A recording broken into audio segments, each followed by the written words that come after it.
Hello and welcome to the NBA Outlet presented by OTGBasketball.com. I'm your host, Nick Fay. With me, as always, Kory, Waldron, and special guest, managing editor of Clips Nation, Robert Flom. What's up, guys? Not much. How are you doing? Pleasure to have you on, Rob, to talk some Los Angeles basketball. We're not talking Lakers. We're talking Clippers. We're talking Clippers. Before we talk about next season, we'll look back at last year. Obviously Clippers 42-40, missed the playoffs. Big news trading Blake Griffin. A ton of injuries across the board. What were your thoughts on last year with the Clippers?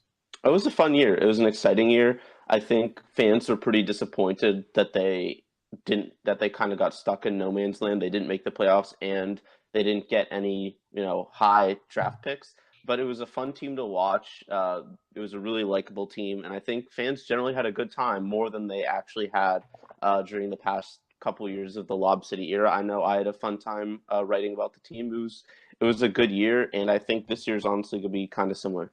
Yeah, there was a lot of interesting moments. Obviously, Blake Griffin getting dealt was a shocker. Not a complete shock, because I know there was rumors that he might have been dealt, but where he ended up was shocking. I think Tobias Harris is a nice little building block to have going forward. The Patrick Beverley injury sucked, but obviously, hopefully he comes back and he can be that tenacious defender that we know he is. We just saw the end of Lob City, basically. Last year was the final knockdown of that little 6-year stint they had. Lou Williams, they got him on a really nice deal, and he was incredible last year. He had a 50-point game, right, against the Warriors last season. Mm-hmm. Yep. That was one of the few Clipper games I actually tuned into and watched. And when he gets going, he is really fun to watch. But it was a solid year for the Clippers, and they're doing like a soft retool instead of a hard rebuild. What were your thoughts on the Griffin trade, Rob? Like, what were your feelings about it? It kind of came out of nowhere. We talked about it on the Pistons pod, but I kind of want to get the Clippers perspective. Yeah. So when it first happened, it was obviously pretty shocking. I thought there were a couple rumors that they'd offered him for, I believe, like Karl Anthony Towns or something. So I think people kind of knew he was on the block, and the Clippers were feeling out what his value was. But I don't think anybody would have guessed that he would be traded to the Pistons. It just didn't seem like a team that would trade for him. In hindsight, it makes sense. They really need a guy to build around. They're struggling to retain their fan base. They have all these issues with attendance and marketing and stuff. But after the initial shock wore off, I thought it was pretty good. I thought it was a pretty good deal because his contract is really long and really expensive, and he's injured all the time. And I think they got a good return. And then once I actually saw Tobias Harris play, and I saw that they would be able to keep that Pistons protected first round pick, it made a good trade into like a great one. I think in hindsight, I'd probably give it like an A or an A-. I think it was kind of a steal of a trade. I wouldn't necessarily think the Pistons were idiotic for doing it, because I can see it from their perspective as well. But from the Clippers' perspective, it was a really, really smart move that was really able to send the franchise in a new direction. Yeah, I like the fact, too, that the Clippers were able to get out from underneath Blake Griffin's contract. Obviously, he just recently signed that and everything else, but I still don't think that contract's going to age well when he gets into the latter part of his career. And now the Clippers have flexibility. And as you mentioned, Tobias Harris, he's, him and Victor Oladipo were the two guys that Magic let go in recent memory. And both these guys have turned into really good, young, and talented players. Yeah, I think the Clippers definitely be happy with the return. But talking about being happy, what was the highlight of last season?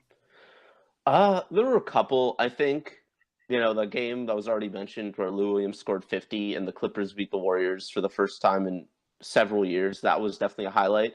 I think what got lost in the whole the Rockets Clippers game where they attacked the Clippers locker room, that was a highlight on like social media and stuff. But the Clippers beat them, and that was considered like a big game. This was in January. The Clippers are surging back to over 500. Things seem to be coming together for them. They were able to beat the Rockets. It was a very intense, the teams were snarling at each other all game. And it was really, that was a high point, was that game, forgetting the locker room antics afterwards. And then I think the final one was the game where they came back from about 18 down late in the third quarter against the Nuggets behind a massive game from Boban Marjanovic. I think those three games were kind of the individual highlights. If I had to go with one, I'd say it was probably the Rockets game. just because it was really the only one that got them much media attention, and that's something the Clippers actually legitimately need. So in that sense, it was a highlight in a couple different ways. Yeah, for me, the highlight is the Lou Williams 50-point game, and probably some of the passes by Milos. Someone say his last name for me before I butcher it. Teodosic. He had some really nice no-look passes. He was like, I love no-look passes. Probably my favorite aspect of any NBA play is when someone throws a beautiful pass without looking. And he had like 3 last year. That just, it's just like, how do you know that guy's going to be there? So for me, between those two, and then seeing Tobias Harris again, as the new leading man in Los Angeles, those 3 things combined. Yeah, Lou Will's play, I think he played at like an all-star level, like you guys mentioned, had that great game against the Warriors, just had some really big games. It was fun to watch. And also like a shout out to a lot of the G League guys and the two-way guys they called out throughout the season. Thought that's impressive when you deal with all these injuries, you're able to bring guys in that can help you compete. And like Robert said, kind of make the team more fun. But biggest disappointment of last year? I think it has to be, I think big picture you could look at Blake Griffin's tenure with the team ending the way it did, with kind of like acrimony. He felt like he'd been promised a long-term role in the Clippers, and he was traded, and he didn't feel good about it. A more tangible disappointment would probably be the play of Danilo Gallinari. He was the Clippers' big free agent signing last summer. He only played 20 games. In those 20 games, he was only good in about 5 or 6 of them. He was pretty bad last season. And honestly, I think that the two are connected. If Gallinari had been healthy and had been playing better, the Clippers themselves might have been better. They might have decided to keep Blake because originally the way they got Gallinari was promising like this big 3 front court of him, Blake, and DeAndre. And while I don't necessarily think that's a great fit, if Gallinari had been healthier or playing better, that might have actually worked out, or we could at least have seen, some potential there. But instead, he was injured the entire year, basically, just did not ever string together more than a couple good games. And yeah, that was probably the biggest disappointment. Though I will say Lou Williams not making the All-Star team was definitely a disappointment, because I think you could go and check the record books, but I think I actually wrote the very first piece last year on why Lou Williams should be an All-Star. It was in early to mid-January, and I took a lot of flack for it, but I stand by it, and I still think he actually should have made it over Paul George. But yeah.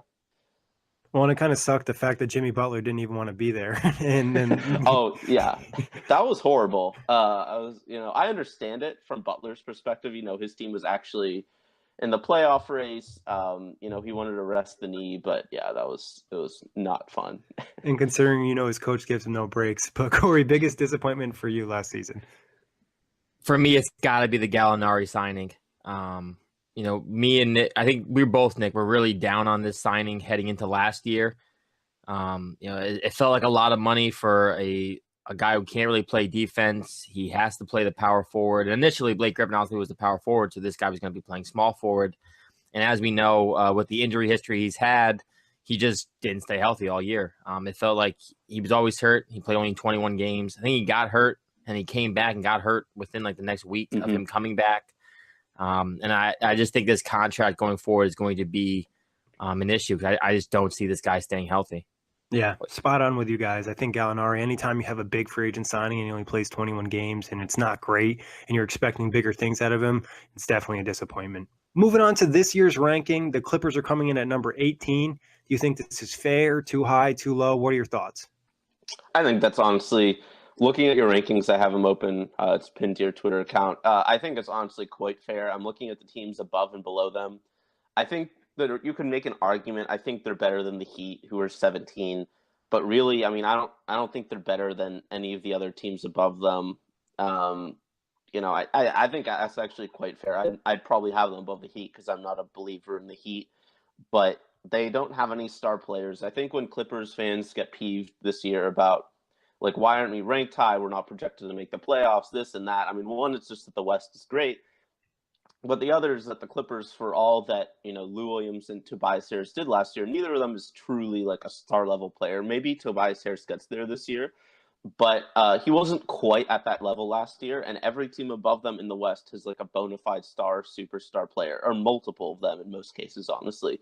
So I think it's pretty fair to have them there. I don't think many people, if any, are projecting them to make the playoffs, and 16 teams make the playoffs. So them being in that 17 to 19 range feels just about correct for me. Yeah, I think this is pretty fair. You can make the argument they might be a slightly better team than the Miami Heat. But as we know, the Western Conference kind of controls the top 15 currently on the OTG power rankings. And this team probably does fall somewhere between that, 8 and 12 range in the West. So I think it's fair to start, especially with some of the question marks they have, because, it's Tobias Harris and Lou Williams as your offensive options. And then, it gets kind of questionable after that.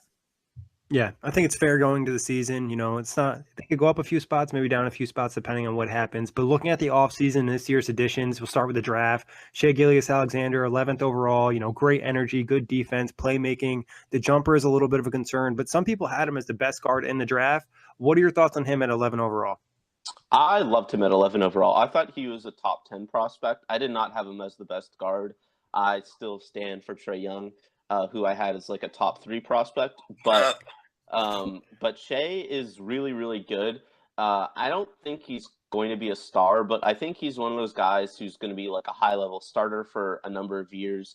He's long. He has good defensive instincts. He's a pretty good passer. He's not an incredible one, which I think is the best thing about Trae Young.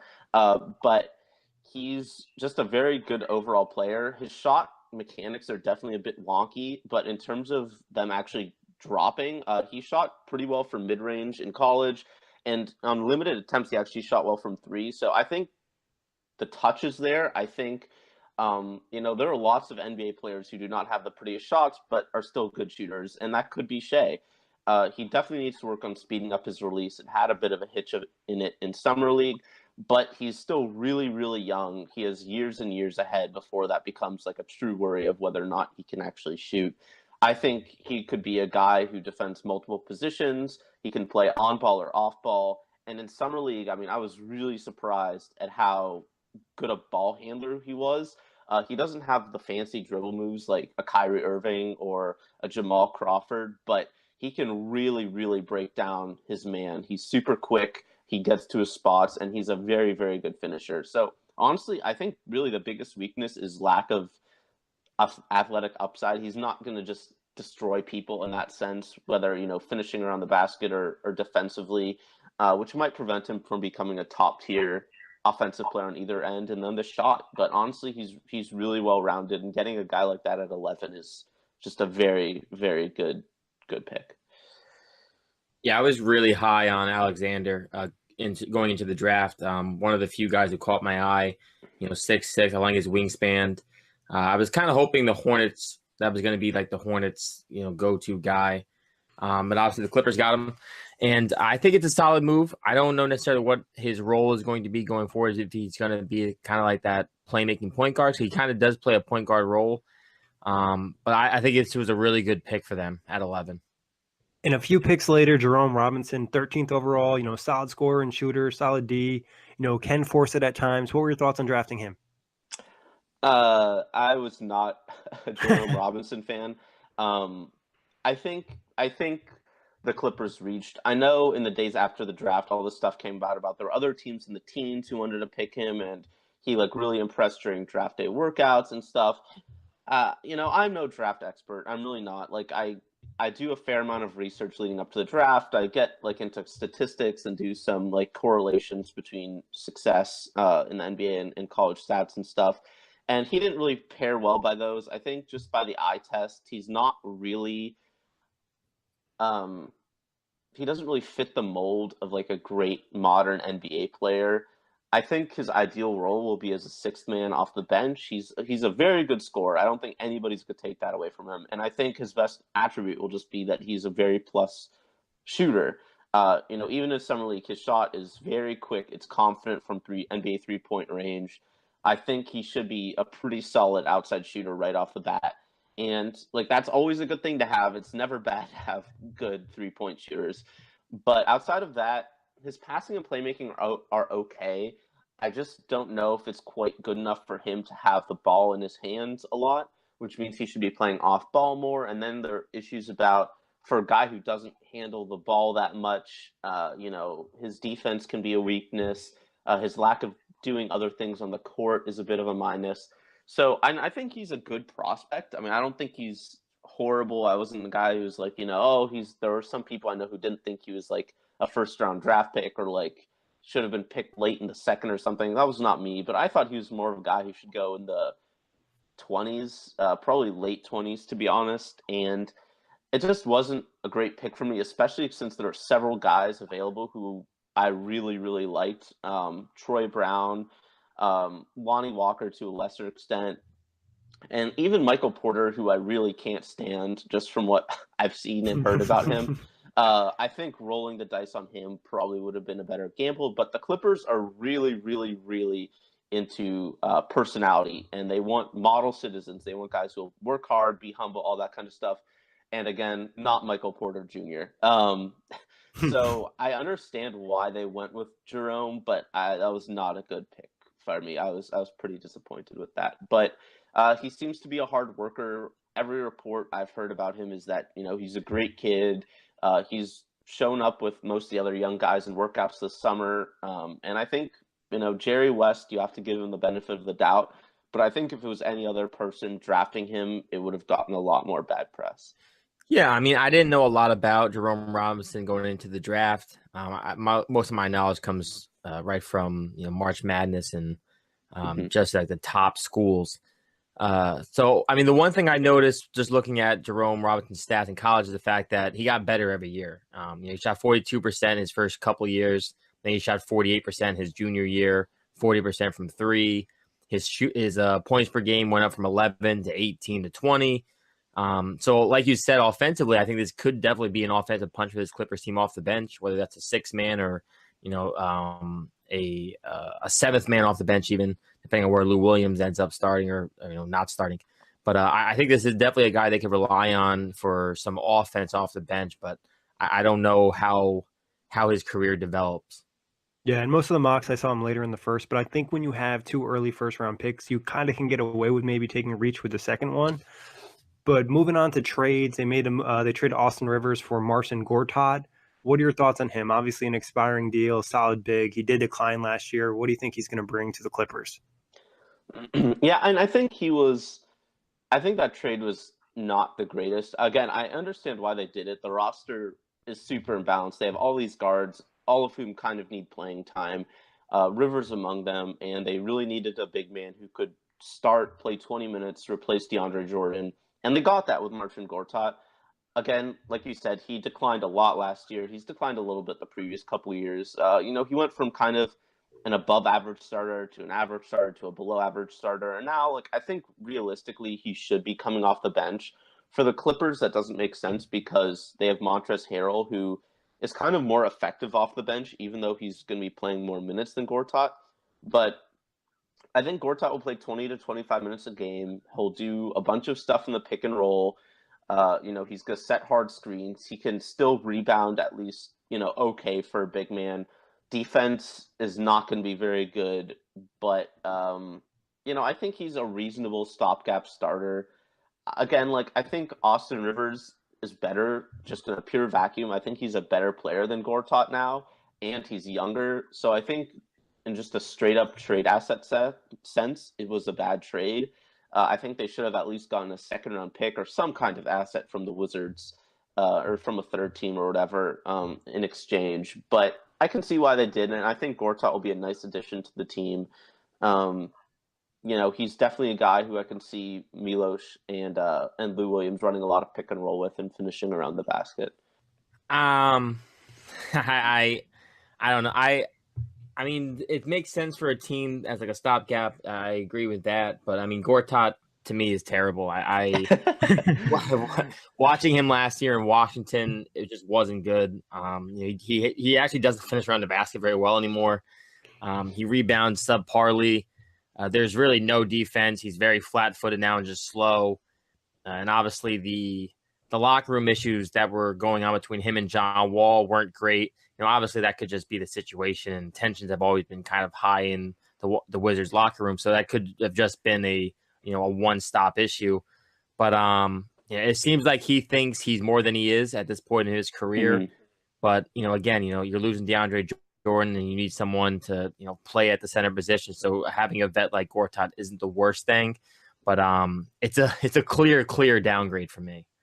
Yeah, well, I mean, you need a veteran. You need somebody at center, like Rob mentioned. There is a roster imbalance, so in that aspect, it makes sense. They also traded for Jonathan Motley from Dallas. Flyer and a young big, had some decent moments in Dallas. What were your thoughts on him? I really like Jonathan Motley. I mean, I don't think he's gonna, become some Draymond Green-esque steal, but I think he's like an NBA player. Um, he had phenomenal stats in the G League, and when he played in the NBA, I mean, to be fair, it was at the end of the year, and April games for tanking teams, which is what the Mavs were, are never really all that useful in evaluating players. I mean, he was getting a lot of minutes on a team that really was not trying to win games, but when he played, he put up stats, and he has at least the size and length to be just a reserve big man. Like, I don't know if he's ever going to be more than that, but considering they literally gave up nothing for him, getting a guy who can at least be your third center, and if you have an injury, step in for games here and there, play 10 to 15 minutes and not embarrass himself, like that's a good deal. I don't think he's a guy who's going to set the world on fire, but I do actually, he's been working on his jump shot, and he actually hit, I think he was at like 30% from three in the G League, which is not great, but like that's a base to build upon. So maybe if he develops his shot, he could be a little bit more than just like an energy, garbage bucket big man. But I think he's an NBA player at the very least. And considering it was the rest of the deal was just a little bit of cash, it was like $50,000, and then swapping international players' rights who are never coming over to the NBA.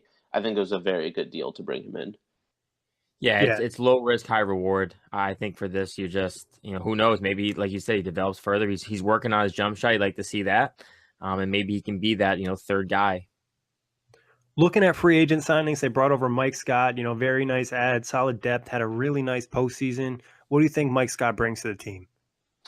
I think Mike Scott is a fantastic fit. I think, when you get into the Clippers offseason, my biggest beef is that they kind of, I don't know if this is jumping ahead a little bit, but they went on like a kind of like, as you said at the beginning, a soft retool. They're still trying to make the playoffs and remain competitive. I was more in the camp of they should not quite tank, but that they should not be signing veterans and bringing these guys in trying to win. Keep your veterans if you don't have good trade options. Play your young guys. Don't tank. Don't go all out unless that becomes apparent that's what you need to do. But don't really try to be competitive either. So in one sense, I think Mike Scott, for what they got him for, which was 1 year, $4.3 million. They split the MLE with him and Luka Mbamute. I think that's a really good value signing. He was terrific for the Wizards last year. And when you go back to his last season with the Hawks, that wasn't marred by, I think he had some like legal issues Yeah, maybe. off the court stuff. Yeah, when you go to his last season with the Hawks that didn't have that, he was pretty good that season too. I mean, I think he's like a very good reserve power forward. And like, he can hit threes, which makes him a really good pairing with Montrezl Harrell, who cannot shoot at all. So you have a guy who stretches the floor. You have, a Lou Williams, Montrezl Harrell pick and roll is going to be like 80% of your offense with the second unit. And all you need is guys around the perimeter spotting up who can shoot. And that's what Mike Scott is best at. I wouldn't say he's good or even an average defender, but I don't think he's quite horrible on that end. And he seems to be, hardworking. From what I remember, like I think he's been pretty well liked in NBA locker rooms. He's kind of a little bit of a gunner, but he can make passes. He doesn't force things, I guess. He's definitely thinking shoot first, but he's not a guy who will just chuck up shots willy nilly. So honestly, and I think he's a very good player. I think he's a player who could get 15 minutes a game on like a playoff contender. I mean, the Wizards kind of flamed out last year, but they had the talent to be a better team, and he was a pretty key part of their squad. So I think just just looking at that move by itself, I think that was a very good signing. In terms of like the overall picture of the Clippers summer, not necessarily as big a fan. Yeah, I mean, Mike Scott, as I mentioned when we did the Wizards one, this guy like didn't miss. Like I swear every time I watched the Wizards game and he took a mid-range jump shot or a corner three, it was going in. He just was automatic. This was a really good signing. Definitely a guy who can come in and just play, like you said, 15, 20 minutes, be instant offense. He doesn't take bad shots. He just seems to take the right shots, which is important. So I like this, especially for what they're currently going for, which I think is, to be competitive and kind of start the retool. They also signed Luka Baamute, coming back to the Clippers, solid depth. I think the biggest concern for him is that shoulder and will he get healthy? Yeah, I mean, I think that is definitely an issue. But I mean, I don't think there's anything about the shoulder injury to suggest it would have super long-term side effects. Maybe it does. But even if his offensive capabilities go down a little bit, he's still going to be a really, really good defender who can guard multiple positions. He does a lot of the little things on the court. He's a very good cutter. He plays without the ball well. Clippers fans loved him when he was here before. It was something that, again, even a lot of the Clippers fans who wanted a full rebuild and therefore weren't happy that they're signing all these, playoff veterans were still really happy that they brought him back. I mean, he's one of the ultimate high character guys in the NBA. His work with NBA Africa and bringing guys like Joel Embiid, Pascal Siakam into basketball, into the NBA. You always want to have guys like that on your team. I mean, the Clippers generally have high character guys, but he's just a very valuable piece in the locker room, on the bench. And again, that defense is really nice, especially for a team that, outside of a couple guards with Pat Beverly and Avery Bradley, is not exactly chock full of high-level defenders. So he should be able to carve out quite a role and, prepare for the inevitable Danilo Gallinari injury. He's a guy who can step forward and play alongside Tobias Harris very easily. But yeah, he could play alongside either of them in forward lineups. I personally think they should try going super small ball and play Gallinari at center with Harris and Mbamute at the 4 and the 3. I don't know if we'll see that because I don't know how long Gallinari can stand up to that kind of banging. But I think he's a phenomenal fit. I think he's just a really good player. He was an underrated part of that Rockets team last year. They really benefited from his ability to play defense at multiple positions and switch seamlessly. So I'm just super happy he's back. Yeah. Abalamute is solid. Obviously the shoulder injury is concerning. It looked like he didn't trust himself all last year in the playoffs. Just obviously he came back and then as he dunked, right, Nick? I remember you telling me that he dunked and then it popped his shoulder back out. I think it was the last game of the season against like the Lakers or something. He had come back and then he went up for a dunk and then it came back out. And then he had a couple opportunities in the postseason to dunk the ball and he decided not to because I've heard that he was like a little nervous to do that and he ended up missing the layup. Right. So that's concerning. But if he, obviously he had all off season to work and to get more confidence in his body. So if he's back and he's healthy, this is a solid guy. He plays tremendous defense. Obviously, as you mentioned, he played with the Clippers already in the past. So for me, this was a good move for the Clippers.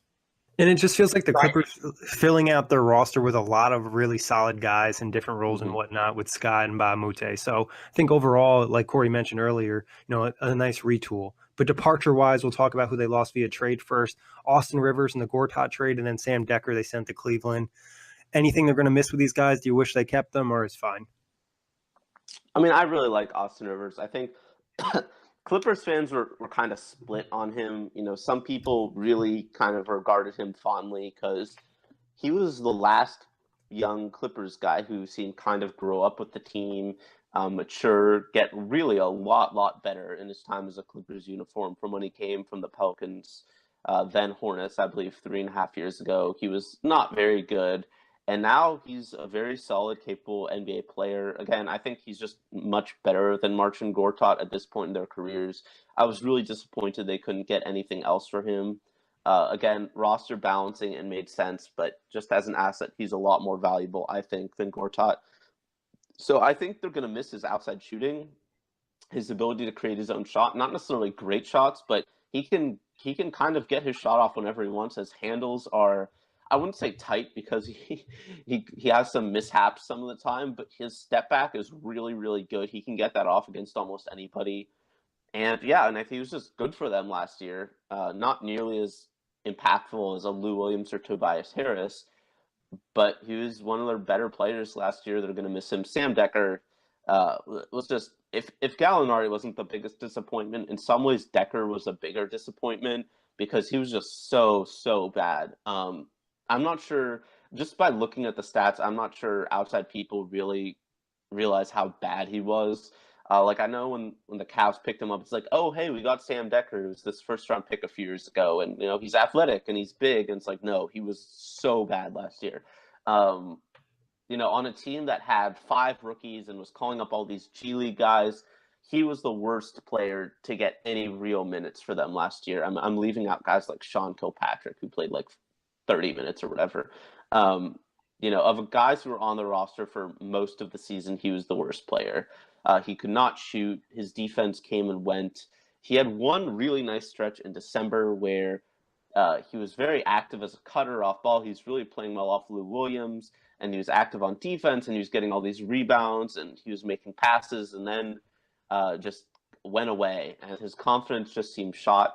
Maybe he's able to get his confidence back in Cleveland and turn into kind of a rotation player, but the Clippers getting off his contract for next year without giving up more than like a few $100,000 in cash, I think, is honestly one of the better deals of the summer. He was really bad last year. I remember researching a little bit and seeing, I think it might have been on Clips Nation, talking about how he couldn't even get minutes on the roster and that they were happy to get rid of him. But Kory, any thoughts on those two? No, I mean, I think you missed DeAndre Jordan a little bit, but that's just because you've been so accustomed to having a center like that who's dependable, always healthy, always there. But you need a transition. This team was built for that Lob City era, and they had a couple of years where it looked like they may have been contending, they may have had a chance. And that one series against the Rockets sticks out, but it just didn't happen. What were your thoughts on the loss of DeAndre, Rob? It was rough. I think it made sense. Again, they are trying to go a different direction. He wanted a big contract. The Clippers didn't really want to tie up cap space long term. From what I've heard, if the Clippers had offered him an extension for several years for like the rest of his, prime, and he's already kind of at the end of it, but for, his early 30s, if they'd offered him that even well below the max, he would have taken it. But they did not want to tie up their cap space long term. They didn't really want to bring him back on a 1-year deal just for him to leave again next summer. So they decided to pivot, and I think it made sense. But I think he was underrated most of his time with the Clippers, at least most of the time in the Lob City era. His offense, people always forget just how valuable those rim-running centers are. His ability to just clear space because teams are so threatened by his finishing around the basket really, really, really helped the Clippers offense. It was a big reason why they were a top 5 offense for, all those years. It's because it really created a lot of gravity and pulled guys to the center of the floor. It opened up space for JJ Redick and Jamal Crawford and the Clippers shooters to get open. And obviously, once he gets the ball within 5 feet of the basket, it's probably going to be a dunk or a foul. And while his foul shooting was not good, it actually improved the last couple of years. And even so, it still racks up fouls. He makes even one of them that's still, not a horrible points per possession. So, he's a really big loss. Honestly, I think he's a bigger loss on offense than on defense, where in the past couple of years, he faded a little bit defensively. He's still obviously much, much, much better on that end than Marcin Gortat, if for nothing else in the fact that he's one of the best rebounders in the NBA, and that's really important. So the Clippers are taking a big hit as a rebounder. They're taking a hit rim protection-wise. He wasn't great at switching out on the perimeter, but he was still, more swift-footed than Marcin Gortat. Big loss in offensive rebounding capabilities in terms of putbacks, lob threat, all that kind of stuff. It was a very big downgrade. And I think, honestly, that's the biggest reason why the Clippers won't make the playoffs. I think if you had DeAndre Jordan on this team just straight up instead of Marcin Gortat, I think they would actually – I'd have them maybe not as favorites to make the playoffs, but I think they'd have pretty good odds to make the 7th or 8th seed. But, I think the drop-off from him to Gortat is 5, 6, 7 wins maybe. he's probably not like an all-star level player anymore, and he just made it the year before, but he is very, very good still, and the Clippers are going to miss a lot of what he brought. For sure. Like you said, not only, defensively in the rebounding, but the vertical spacing he provides the offense, kind of just attracting everyone to the middle. But getting to the prediction portion of the show, starting five on opening night, who you got? I think it's I wouldn't say obvious, but I think it's going to be Pat Beverly, Avery Bradley, Tobias Harris, Danilo Gallinari, Marcin Gortat. Yeah, I think it's going to be. Actually, I think that'd be my starting lineup as well. Yeah, same thing. Yeah, same thing over here. I think it's likely to change because there'll probably be an injury or two, but I think going to the season, that's what it's going to be. Any position battles in terms of the starting lineup or rotation wise? I think there are several. I think if healthy, Gallinari and Harris will start at the forward positions. They're pretty safe. But center is interesting because, as I said earlier, Montrezl Harrell is just much better than Marcin Gortat. I mean, he was unbelievable last year off the bench for the Clippers. For as much talk as Lou Williams got for being, the sixth man of the year, and he was. I mean, he should have been an all-star. Montrezl Harrell was one of the better bench players in the NBA last year as well. He seemingly got better and more unstoppable each month as the year went along. Just so good at finishing, at getting to the basket. His one-man fast breaks were honestly one of the biggest highlights of the year. Going back to highlights, just he puts his head down, he just charges up the court, and he really can't dribble very much, but it just seemed like nobody could stop him. And he gets a little bit blinded by the basket at times. There are times where he could pass out, and he just goes up in traffic and loses it or gets blocked or whatever. But he was so good last year, and he's better defensively than Gortat as well. His weakness is he's kind of undersized, so the rebounding isn't great, but he makes up for it in other areas. So, and I think if the Clippers wanted to put out their best starting lineup, they would start him instead. But I do think Harrell's a guy whose effectiveness will kind of diminish the more you use him. And especially in starting lineups against these big star centers, like I just don't know how effective he'd be against Joel Embiid or Karl Anthony Towns or Anthony Davis or any of these guys. I just don't know, and I think he'd still honestly be pretty effective, but I think it would take a toll on him. I think he'd lose a lot of that manic energy, which is what he really brought last year. So I think bringing him off the bench is smart, but if Gortat is really bad, I think they might have to make the swap at some point, and that could happen. And then at guard, I mean, Lou Williams is probably the best guard on the roster, but again, last year he played better off the bench. I think it just makes more sense to keep him off the bench, but I mean, he's going to play more minutes than Avery Bradley, I hope, anyway, because he's much better. And I think he's probably going to play more minutes than Pat Beverly. The real issue is going to be how do they work Shai Gilgeous-Alexander into the rotation? Because if you go just by who's better this year, I think the reserve guard rotation will be Lou Williams and Milos Teodosic. But for one thing, that's horrible defensively, just absolute nightmarish on that end of the court. And the other is you really want to get your rookies, especially Shai, who, again, no offense to Jerome, but I think is just quite a bit better than him as a prospect. I mean, you want to get him minutes. And I personally think they should play Shai over Milos to start the season. I think at some point, Teodosic is probably going to get traded. I think there's still rumors the Suns are looking for a point guard. I think Teodosic has been linked to them. I think it's a very obvious trade. So I don't know how long he's going to be with the team. And they profess that they like him a lot. And when you look back at last year, they played much, much better with him in the lineup. Just his shooting and his passing really unlocked a lot of things for them. And as bad as he looked by the eye test, I don't think advanced metrics had his defense as being like that much more of a negative impact than other guys. But I mean, I personally think Shai should get more minutes. If it were up to me, I would start him from the start of the season over Avery Bradley. But I don't think there's any way that actually happens. Any position battles from you, Kory? I mean, I think I definitely can see the Harrell over Gortat simply because Harrell, as you said, brings so much energy. But I have the same kind of concern. Like, I don't know how he holds up if he's playing a boatload of minutes at the center to start off the game. How does he's only 6'8". How does he, handle a full game of Joel Embiid or DeMarcus Cousins? Any of these big time centers. But I could definitely see that because Gortat, I mean, honestly, if the Wizards had some better options at center, I don't think he would have played as much as he did last year. So I could definitely see that. And then, I don't know. I feel like there's definitely an argument that could be made for Lou Williams starting over Avery Bradley, because Avery Bradley obviously was tremendous during his tenure in Boston, and last year he was kind of hurt, and he had like all the domestic issues he had off the floor. That was a separate headache, and he never looked good last year. He just was so inconsistent. Now, who knows what plays a part into that fully.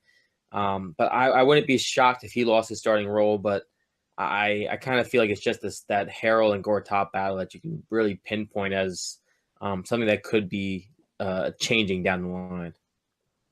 Who would be your breakout starter for next season?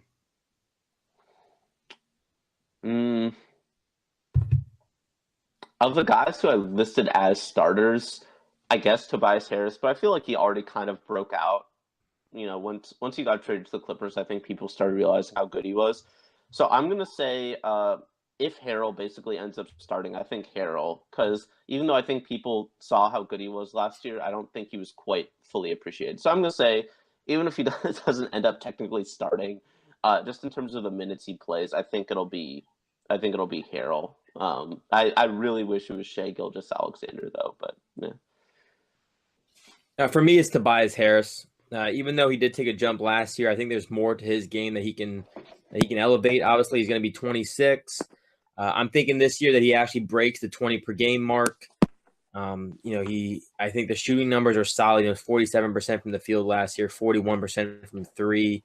I'm just expecting him to take another leap, to be more of a vocal point. There was at times where he'd have like really hot first halves and kind of cool down in the second half. I'm just expecting him to be a more aggressive and complete player this upcoming year.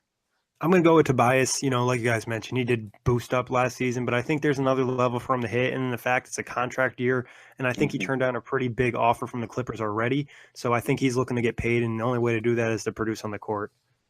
Yeah, he turned down a 4-year, $80 million extension. Yeah, and there's a chance he could definitely get more next summer, depending on what happens his production this year. And like Kory mentioned, being more consistent for 4 quarters and being aggressive and taking advantage of some of those matchups. And it's a big opportunity for him. Like we mentioned, there's not a ton of offensive options, a ton of star players on this team or anything, so he can really step up. But breakout bench player for the Clippers. I'm gonna say Shai Gilgeous-Alexander. I mean, it's hard to say he's a breakout because he's a rookie, but generally rookies, even if they put up numbers, aren't actually very good and don't really help their teams win. I think Shai Gilgeous-Alexander, because of his defensive capabilities, which we saw some of in Summer League. I know it's Summer League, but he has really long arms. You mentioned the wingspan. Now he has really good instincts, and I think he's going to be a positive impact player from basically day one. I think he's really going to surprise a lot of people with how good he is from the very start of his playing career. So I think he's the breakout guy. For me, I'm going to say Montrezl Harrell. I love the energy. I love the tenacity. And I think he's going to be the breakout bench player. And I actually am going to now, I'm pushed over the edge. I think at some point this season, he will play starting minutes at the center over top of Gortat because of his play off the bench. Yeah, Montrezl Harrell for me as well. Like you guys mentioned, all the reasons why, and the fact that Gortat isn't going to be putting out big minutes anyway, so there's going to be plenty of minutes to go around. And what he showed last season, I think he can improve even a little bit more. But getting to the win talk, best case scenario in terms of wins, best case scenario for the Clippers next year. Wins, I'd probably say 48.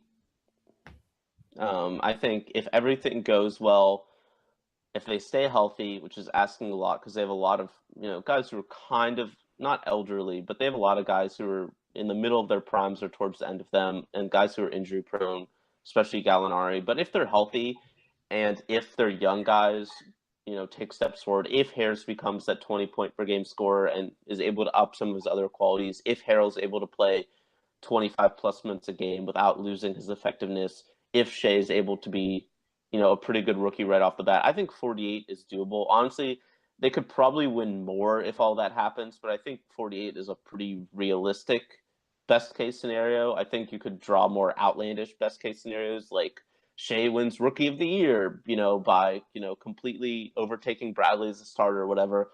I don't think that's likely to happen though. So I think realistically, their best case is 48 wins in the 8th seed. I think their best case scenario is 45 wins. That's them staying healthy, and Tobias Harris taking a jump.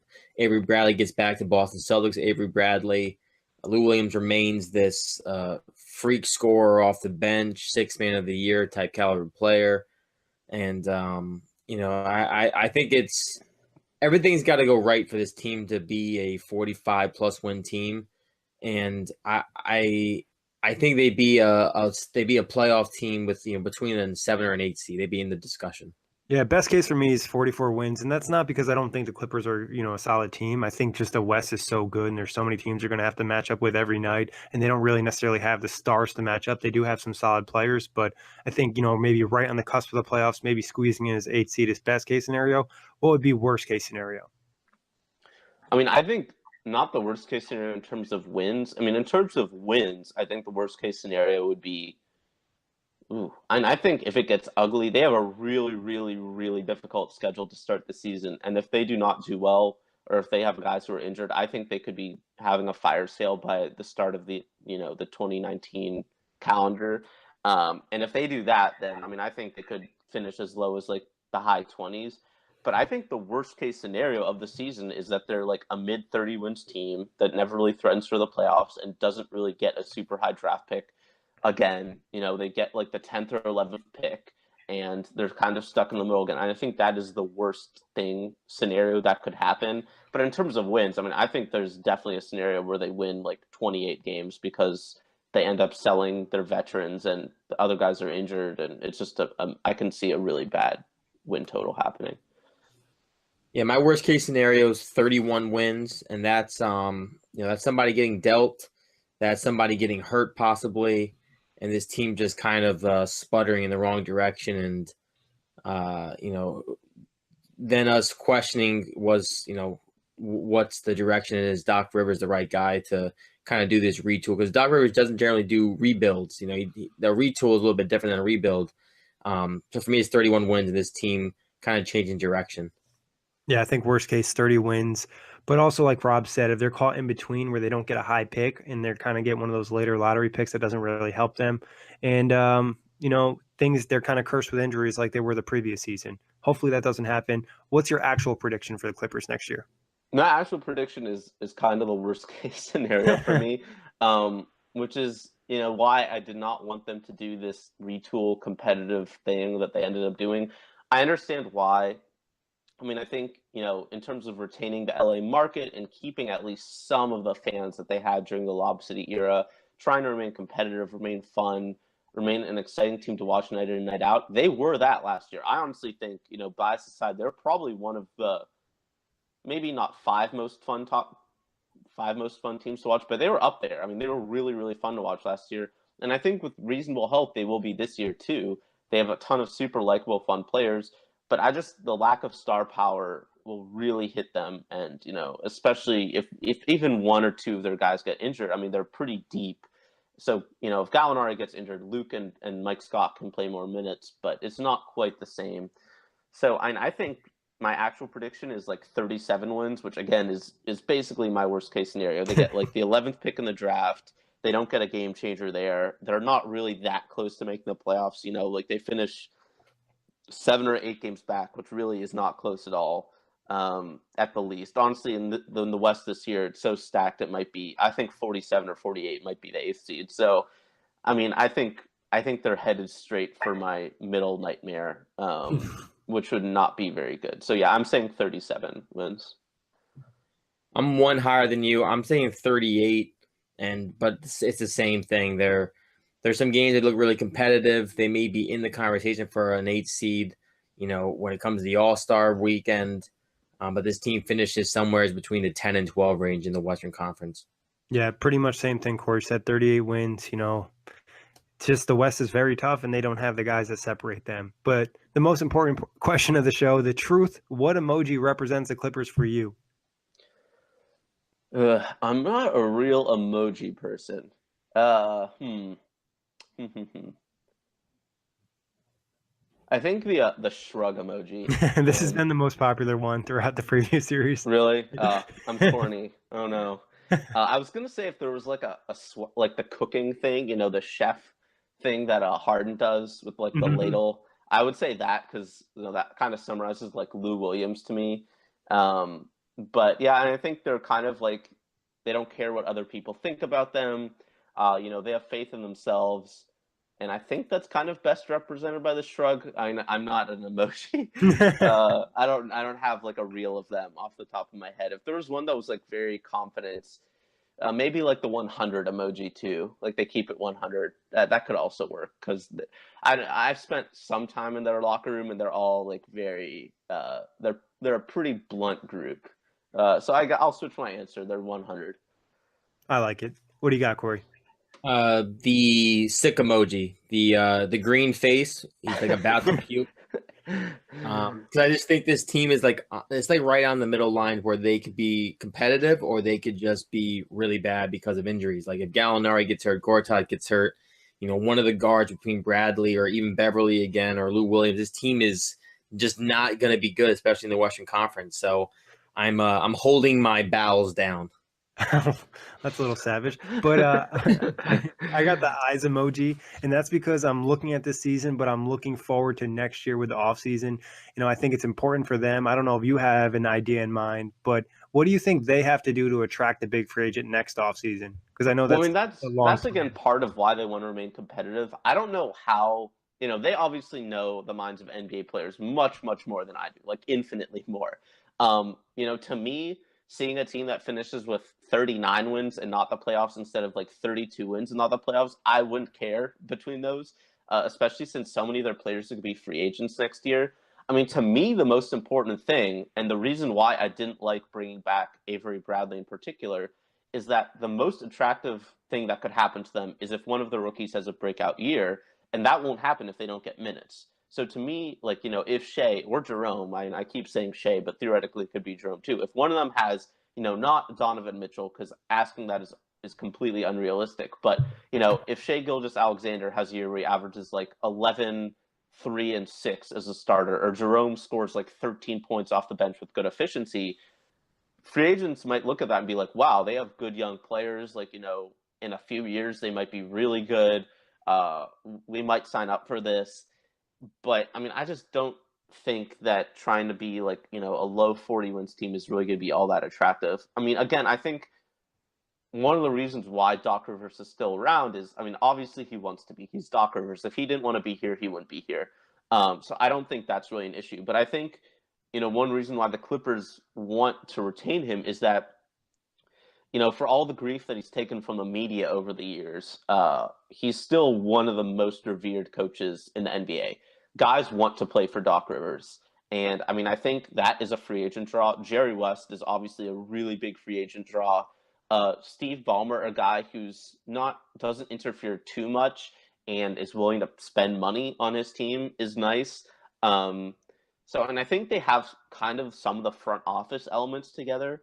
The question is whether they have those young players. If Tobias Harris takes that step forward and they're able to, come to terms on like a wink extension with him where, he stays with the team. And if they have him in place and a couple of their young guys break out, then you start getting attractive. But, if it's just a bunch of like decent veterans on like a 37-win team, I just don't know how attractive that is. And, one of the guys who I thought they would go after, Kevin Love, signed a big extension with the Cavs.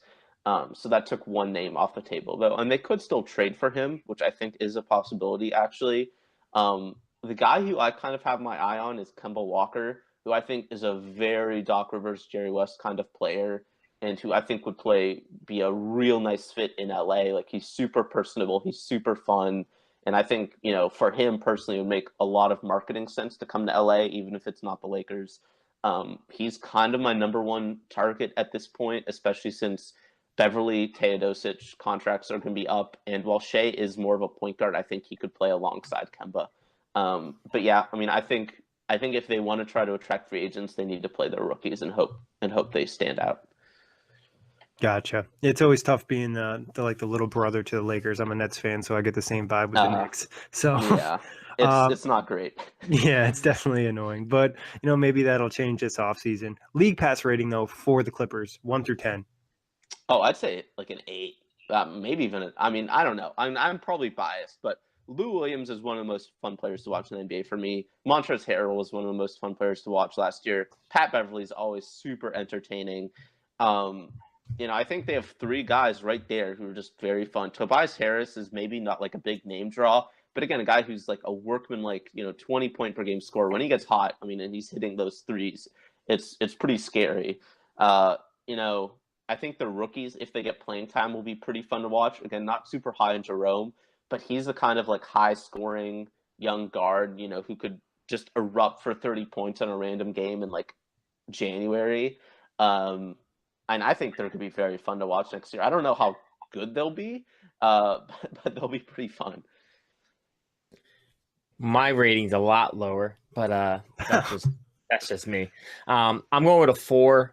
Whoa. I don't have a lot of interest in teams that I think are borderline playoff teams. It's just me personally, and also I'm an East Coast guy. Go to bed by 10 o'clock, so for me to want to stay up and watch a Clippers game just doesn't seem necessarily that likely. If they're playing the Pacers, which is my squad, then I'll probably watch both those games, obviously. But Lou Williams is intriguing to watch. I think if Harrell takes a step, he's intriguing to watch. I like Tobias Harris, so I'd like to see him do better. But aside of those three guys, there's just not a lot that brings interest to me in this Clippers team. I'm going to go with a 6.5. So I'm kind of in the middle of you guys. I think the fact that they're going to be competitive in a lot of close games makes them more entertaining. Nobody wants to watch a blowout. And Lou Will, when he catches fire, is probably one of the most fun players to watch in the NBA. But what TV show would you watch over the Clippers? Obviously a hypothetical, but what would it be? So is this like a TV show that's live right now? Or it can be an old TV show, new TV show, Netflix original.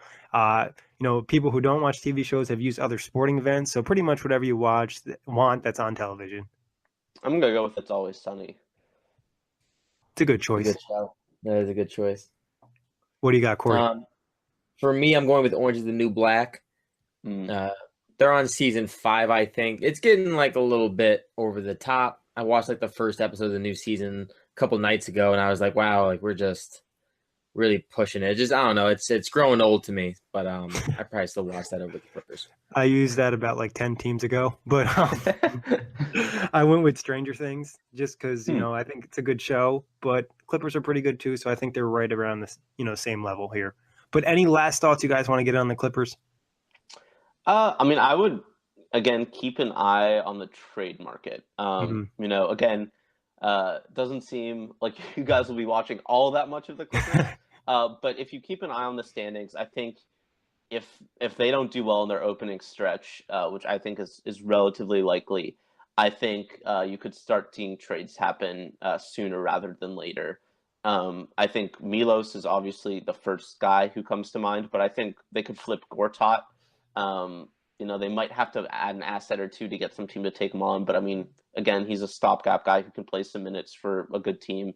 I think there's a possibility they flip Pat Beverly, even though they really like him. He's also on expiring. He's also good, tough. Every team wants a Pat Beverly.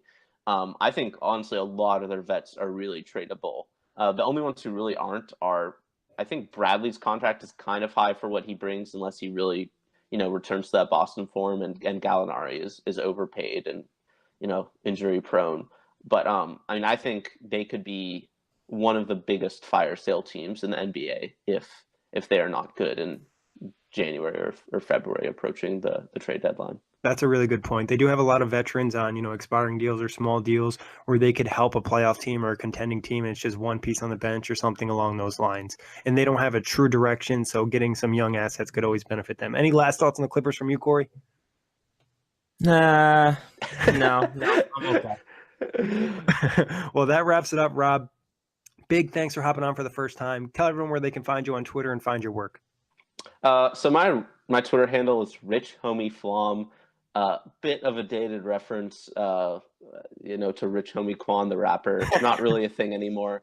I would give that a 10 on a Twitter handle. People really like it, but it's a little bit dated. I'm showing my age here. But yeah, that's my Twitter handle, Rich Homie Flom. It's very phonetic.